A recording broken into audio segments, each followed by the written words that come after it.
The more I read lyrics written by Meera, the more I listen to songs of Meera sung by various artists in India,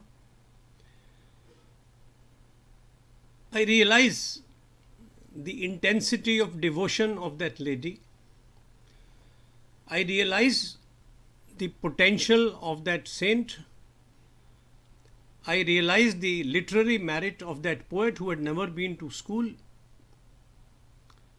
I wonder at the images she thought of while writing her lyrics. Everything is surprising about Meera.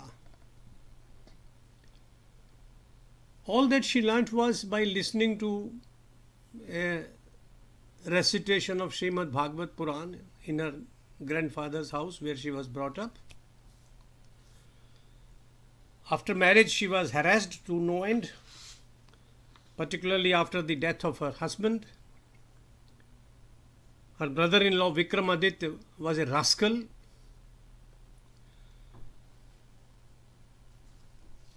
Her mother-in-law asked her not to attend meetings where sadhus were present, not to sing in their presence. In a lyric, she reprimands her carpers. She asked them to shut up and not obstruct her satsang.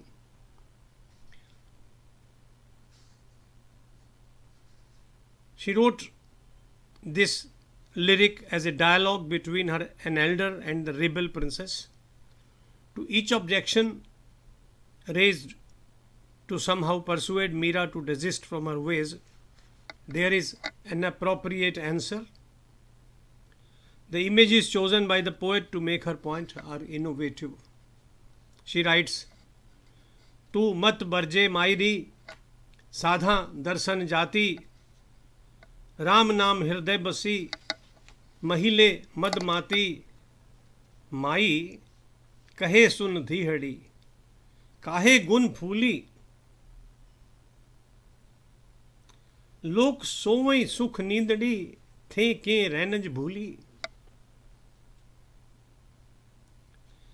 गेली दुनिया बावली जाकू राम न भावे जाके हृदय हरि बसे त्याकू नींद न आवई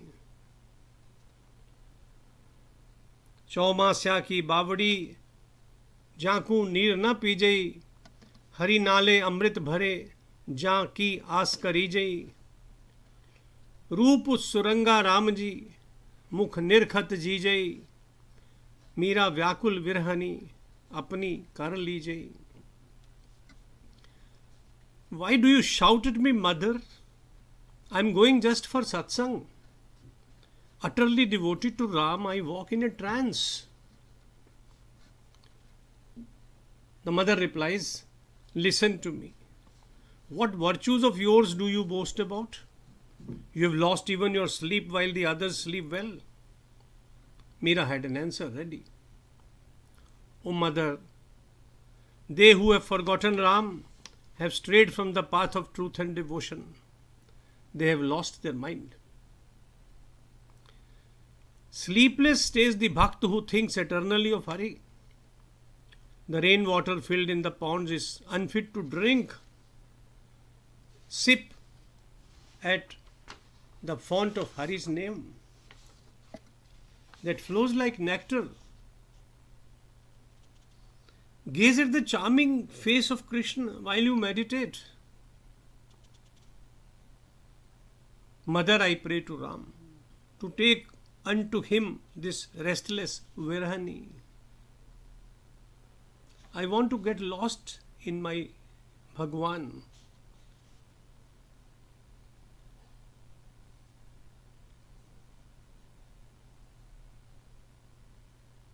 There would have been no Mirabai, the saint who is sung in rapture by millions, had she not been a rebel. A conventional housewife, though a poet and a widowed princess, could not have written with such emotional intensity as exhibited by Meera in her writings.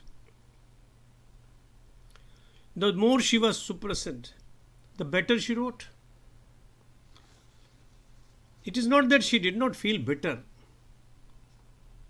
Her bitterness comes out scores of times in her verses. All efforts to poison her or kill her otherwise failed. She challenged the king in words equally barbed. She wrote, Rana ji थे जहर दियो महे जानी, जैसे कंचन दहित अगन में निकसत बहरा बानी, लोक लाज कुल कान जगत की दई बहाए जस पानी, अपने घर का पर्दा कर ले मैं अबला बौरानी. Rana, you tried to poison me, but you failed to kill me. Gold, when it comes out of fire, it is pure. The social opprobrium and ignominy of my family, I have sunk into a running stream. I've thrown it away, I've discarded it. I don't care for whatever they might say. I am helpless. I've lost my mind. I'm mad. Who cares? Rana, you take care of your prestige. Forget that I ever existed. It was a challenge to the power that be. In those kingdoms, if the king said at noontime that it was night, everybody said, yes, sir. If he said water is gold, they said, yes, sir, it is gold. Only an idiot will call it water.